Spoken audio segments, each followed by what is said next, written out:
Joining Alan GREEFF at his yard to hear more about his runners on Friday. The yard start with the one runner in race 1, and that is Fairy Knight. He's having his very first start, and he's a colt by Global View. And Alan, very excitingly about him, he's the first syndicate youngster that you're stepping out, and I know there's been a lot of excitement. There's going to be a lot of people looking forward to seeing this horse run. Well, he's definitely brought a lot of entertainment and joy to all the people already in the syndicate. He's having his first run, and I think he's going to have a fair turnout. But taking away from that story, he's a nice horse and nice on the leg, well-bodied, and I think he'll run a good race.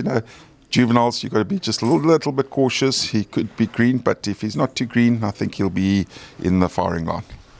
Well, there are going to be a lot of excited people following his progress. And we move on to race 2, where we will see Shambok step out. He's having his very first run, as well as Uncle Tickybird. Now, he had his first run for the yard last time out, and he placed. Yeah, Uncle Tickybird ran a nice race first time out, and that was over 1,000 metres, a little bit further now, 1,200. It's a competitive field, this, and he can only improve on his run. Shambok, I think he's going to need a bit further, and we'll see how he goes, but I think he definitely a horse that wants more ground. In race 3, we'll see Masemra. She had her first run last time out, and she can improve with a bit of experience under the belt. Teardrop is new to the yard, though she did run in her last start here in the Eastern Cape. And Ellen, what are you expecting from her?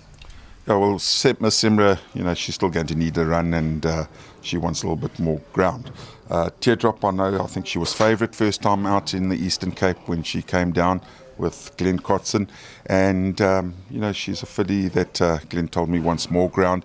Her work is pretty good, and I've been cautioned that her work is exceptional. So I think on her work, she's definitely a horse that you've got to add in. In race 4, we'll see a Blue Azure. He takes on some tough competitors here, but he did last time out as well when he punched above his weight to run a great race in a Pinnacle Stakes. Yes, Nadine, he's carrying 52, and he did really run a good race in the Pinnacle, and if the handicapper had his way, I think he would have jumped all over him. So if he repeats that run, he's definitely competitive. In race 5, we'll see the 3 runners step out. Wildest Dreams, she's going to love being back on turf. Respectable Miss showed some encouraging improvement last time out, and Mrs. Hotline will race alongside them. Yeah, these fillies, Wildest Dreams, she's a big filly, so I'm not worried about the weight there.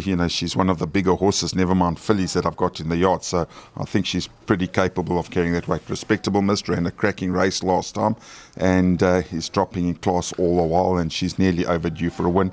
Mrs. Hotline, she needs to improve. She's never far off them, but just not getting there at the moment, Nate. We move to race 6, and this will be the listed East Cape Guineas. Here the yard will step out Heathcliff. Now he's going to have his first run in age group feature company, but he's in great form at the moment. And joining him will be Dammy, who unfortunately just lost his way of late.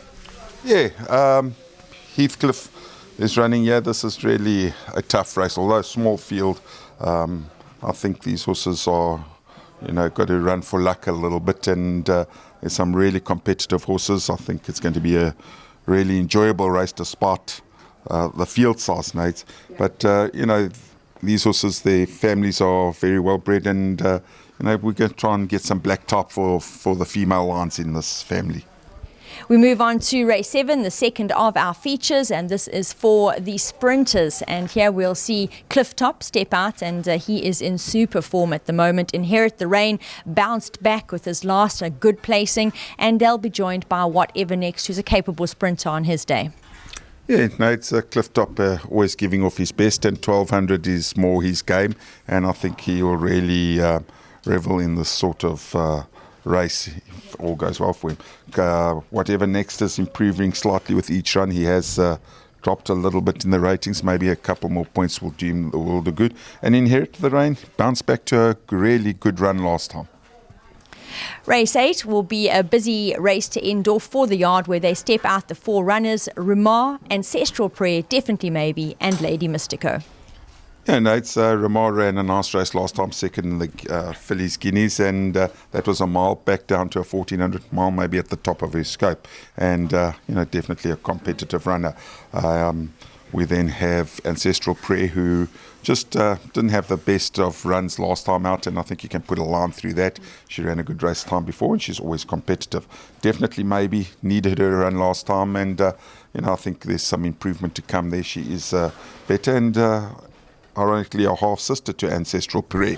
So we've got two half-sisters running against one another. And then Lady Mystico, the girl in the picture here, and she had a very nice run first time up over a distance short of best, running on strongly that day and drawn well, and I think she'll be as competitive as the rest of the field.